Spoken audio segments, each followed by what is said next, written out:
Bagaimana kabar kalian semua? Semoga dalam keadaan sehat selalu dan diberi kelancaran dalam segala aktivitasnya.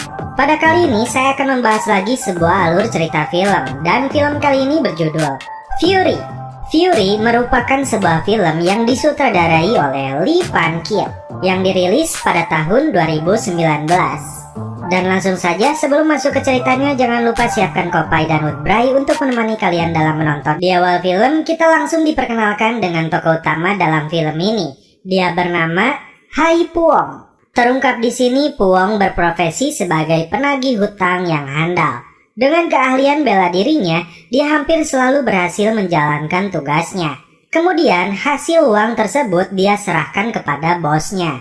Lihat guys, emasnya meningaruntui gitu, anjir, retem. Lanjut, setelah mendapatkan bayarannya, si Puong pergi ke pasar untuk berbelanja. Terungkap di sini dia datang ke desa ini dengan seorang anak kecil bernama Mai. Namun tidak jelas siapa suaminya. Ibu-ibu pedagang pasar di sini selalu membicarakannya. Tiba-tiba datang 3 orang preman pasar yang sedang memukuli bapak tua. Puong hanya melihatnya saja, lalu dia pergi. Di saat dalam perjalanan pulang, dia melihat anaknya sedang dibully oleh teman-temannya. Dia pun menyuruh teman-teman anaknya untuk segera pulang. Setibanya di rumah,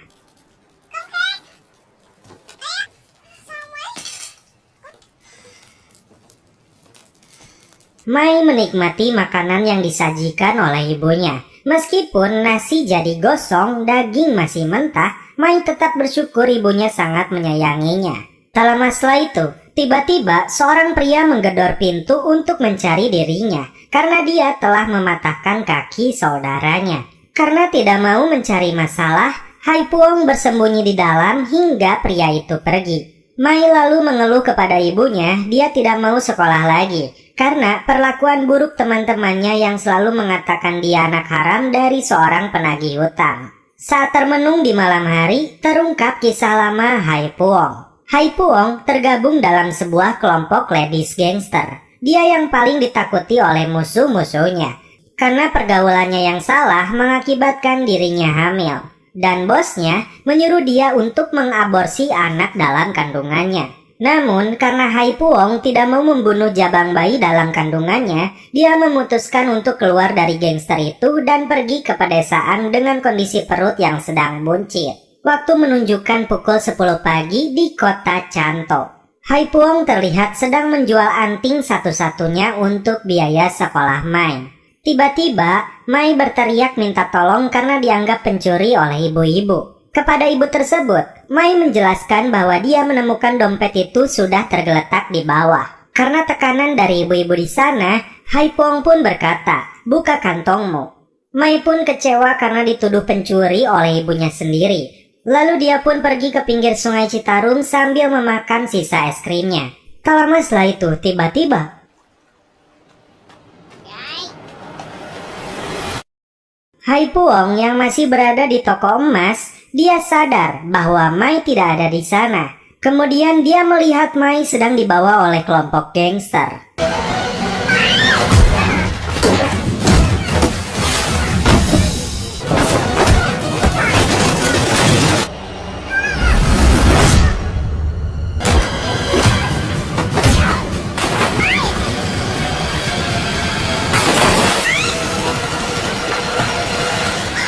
Berhasil menculiknya menggunakan perahu dan tidak mau kehilangan jejak, dia pun mencuri motor seorang pemancing dan lanjut mengejarnya.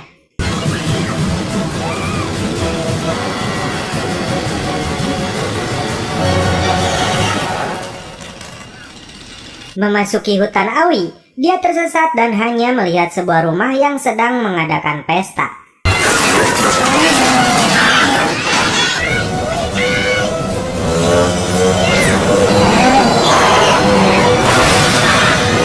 Saat si gangster mencarinya ke sungai, tiba-tiba Hai Puong muncul seperti buaya yang hendak menerkamnya.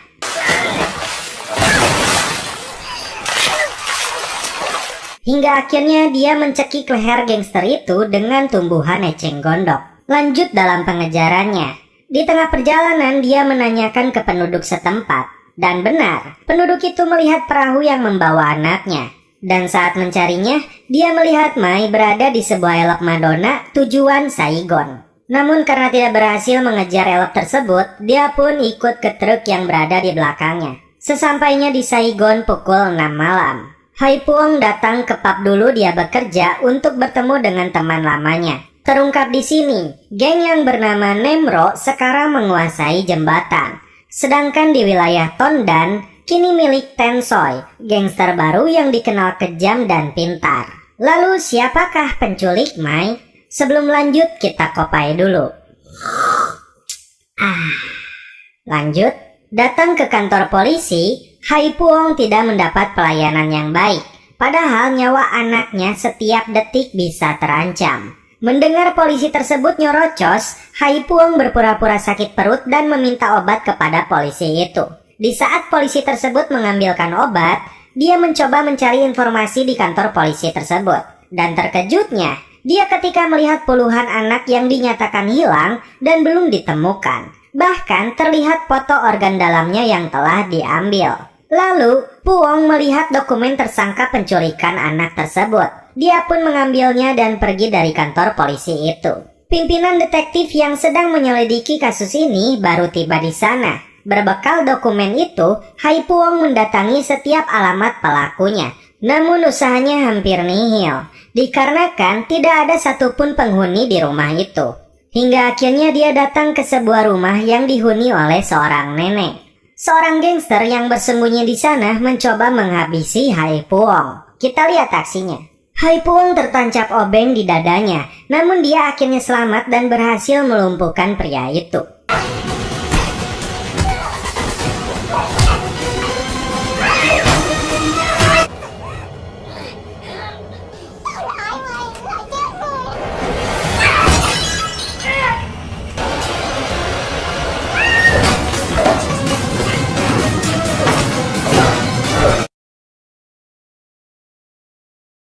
Akhirnya dia memberitahu Hai Puong tentang sebuah truk yang menjadi tempat operasi. Hai Puong hanya punya waktu beberapa jam lagi sebelum anak-anak itu menghilang. Puong lalu menuju suatu rumah di Tondan sesuai petunjuk pria gangster tadi. Dia seperti melihat anak kecil dibawa ke rumah itu. Setelah melumpuhkan seorang pria di sana, terlihat pula detektif yang juga mendatangi rumah gangster tersebut untuk menemukan informasi. Dia berkisah bahwa seorang pemburu di hutan takkan berani mengganggu harimau betina yang sedang menjaga anaknya. Fatalnya jika anaknya ditangkap, maka sampai ujung dunia pun ibunya akan mengejarnya. Terlihat Hai Puong yang baru saja tiba, dia langsung melumpuhkan dua gangster di sana.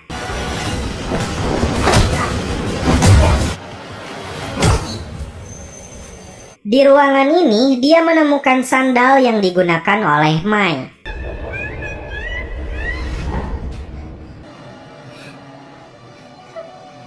Dan terlihat sosok bos gangster mereka yang nyatanya adalah seorang wanita bertato. Kita lihat kembali aksinya, guys.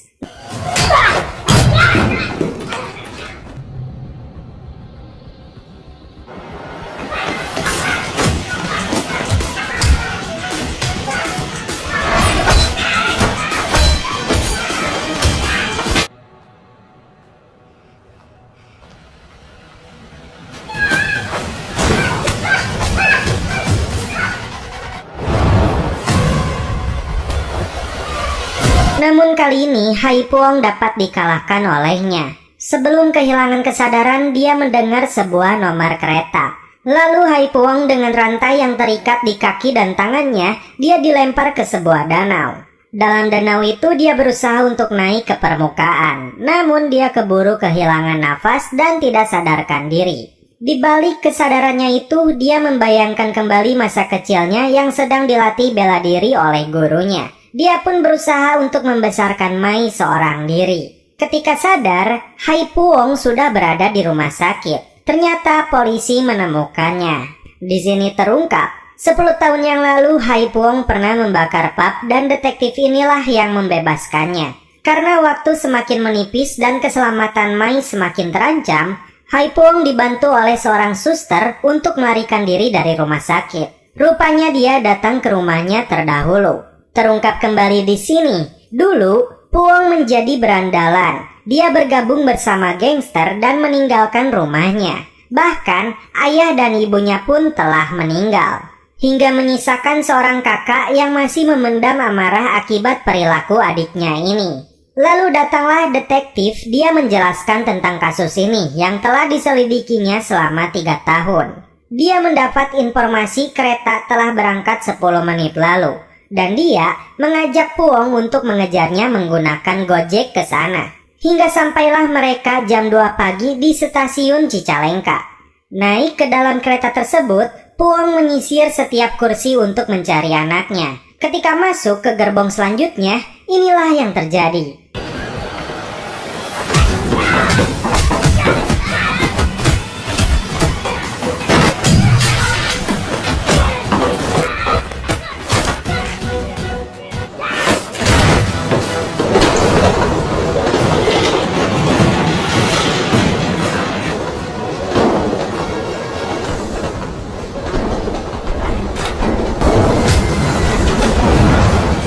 Ternyata pelaku penculikan anaknya adalah musuh lamanya.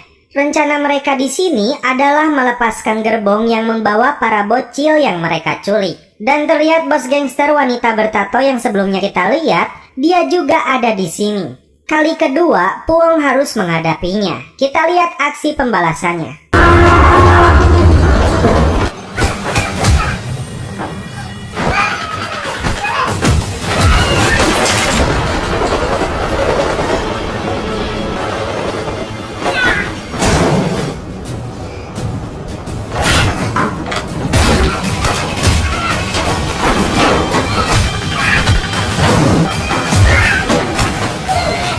Ketika dia sudah tidak berdaya, dia pun mengingat kembali ajaran gurunya. Dan juga hadiah anting yang diberikan oleh gurunya adalah simbol untuk melawan ketakutan.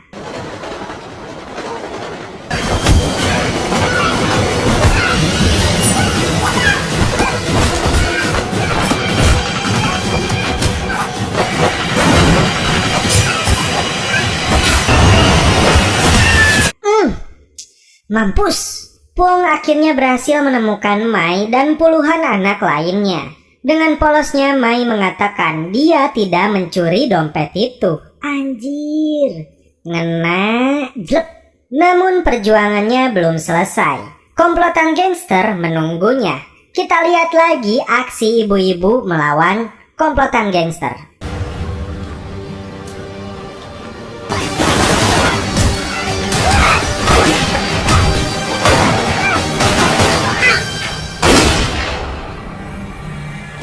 Naas Puong tertembak dan polisi pun berdatangan.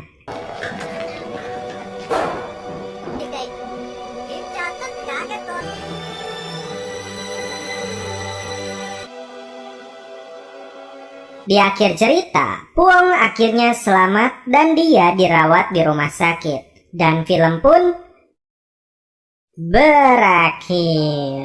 Oke guys, bagaimana menurut kalian alur cerita film Fury ini? Pada dasarnya ini hanyalah sebuah film. Dan sebenarnya juga ini adalah gambaran culture dari Vietnam yang matrilineal. Karena Vietnam memiliki sejarah panjang yang menempatkan perempuan pada posisi setara dalam masyarakat. Terlepas dari itu semua, kita bisa menyaksikan scene laga yang digarap sangat baik.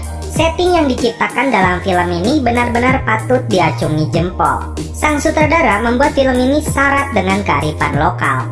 Kita akan dibawa melihat sawah-sawah yang hijau, jalanan kampung yang gersang, juga perahu bermotor sebagai kendaraan di sungai yang membelah desa.